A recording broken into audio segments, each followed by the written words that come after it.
Assalamualaikum warahmatullahi wabarakatuh. Waalaikumsalam warahmatullahi wabarakatuh. Alhamdulillah,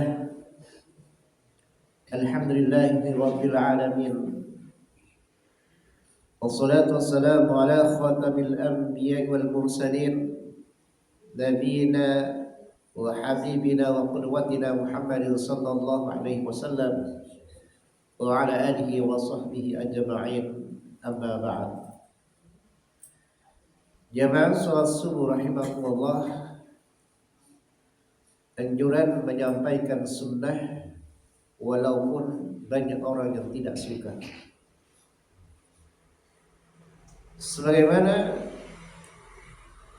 hadis yang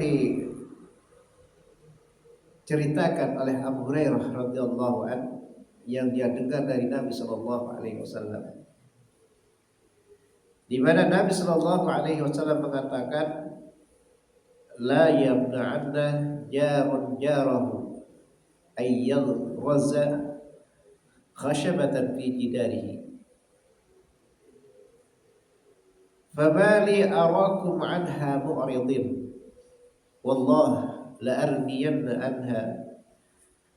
armiyanna biha atfadkum atau kama qala Rasulullah sallallahu alaihi wasallam. Rasulullah sallallahu alaihi wasallam mengatakan, janganlah sekali-kali tetangga melarang tetangganya untuk menancapkan kayu di temboknya. Abu Hurairah mengatakan, kenapa aku melihat kalian berpaling dari sunnah ini? Demi Allah, akan aku lemparkan kepada pundak-pundak kalian. Jamaah sekalian rahimakumullah, Islam sangat memperhatikan hak tetangga, bahkan memerintahkan kepada kita untuk menghormati tetangga dan dikaitkan dengan iman kepada Allah dan hari akhir. Islam juga melarang kita untuk menyakiti dan mengganggu tetangga kita. Dan Islam juga memberikan hak kepada tetangga terhadap tetangga yang lainnya untuk bisa menyandarkan dan menancapkan kayu di temboknya. Ternyata pada saat itu sudah banyak orang yang berpaling dari sunnah ini. Sudah banyak yang melarang tetangganya untuk menyandarkan kayu mereka ke tembok-tembok tetangganya. Tembok tetangga yang memiliki rumah ini itu melarang tetangganya untuk menyandarkan bahkan menancapkan kayu di temboknya. Memang kalau kita lihat ini mengganggu. Tetapi dalam sunnahnya, kalau ada tetangga yang menyandarkan kayu ke tembok kita sebagai tetangganya, bahkan dalam hadis ini menancapkan kayu di tembok kita, dia adalah tetangga kita, maka tidak boleh kita larang selama tidak membahayakan kita. Kalau tidak membahayakan, maka diharamkan oleh Nabi untuk dicegah, dilarang. La yamna'anna jarun jarahu, dilarang oleh Nabi sallallahu alaihi wasallam. Pada zaman Abu Hurairah, zaman sahabat, itu sudah banyak yang berpaling dari sunnah ini. Makanya disampaikan oleh Abu Hurairah radhiyallahu anhu. Disampaikan walaupun banyak orang yang tidak suka dengan sunnah tersebut. Makanya Abu Hurairah mengatakan, mali arakum anha mu'ridin. Kenapa aku melihat kalian itu berpaling darinya? Maksudnya dari sunnah ini. Jamaah sekalian rahimakumullah, sekalipun pahit, sekalipun sunnah yang disampaikan itu, sekalipun kebenaran yang disampaikan itu akibatnya sangat buruk kepada yang menyampaikan, tapi itu kebenaran dan sunnah, maka sampaikan. Lain mengatakan qulil haqqa walau kana murran. sampaikan kebenaran walaupun itu rasanya pahit. Dan itu sudah dilakukan oleh Abu Hurairah radhiyallahu anhu.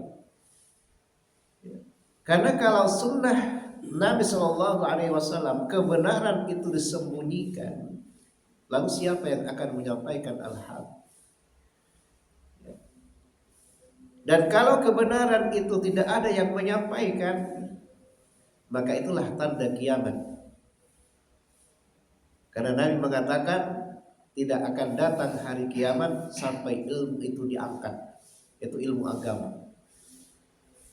Di antara cara Allah Subhanahu wa taala mengangkat ilmu agama adalah diwafatkannya para ulama. Tidak adanya orang yang menyampaikan ilmu, tidak adanya orang yang belajar ilmu, maka ilmu itu akan diangkat oleh Allah Subhanahu wa taala.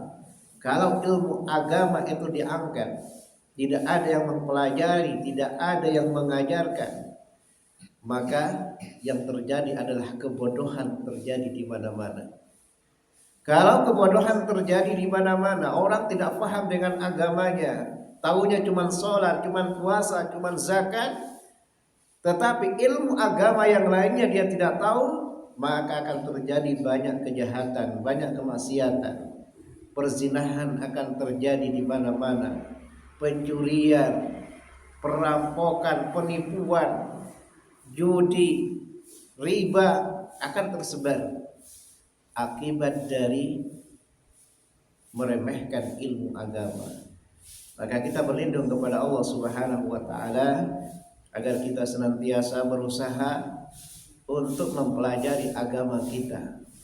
Karena sesungguhnya kunci kesuksesan seseorang di dunia dan di akhirat adalah dengan memahami agama.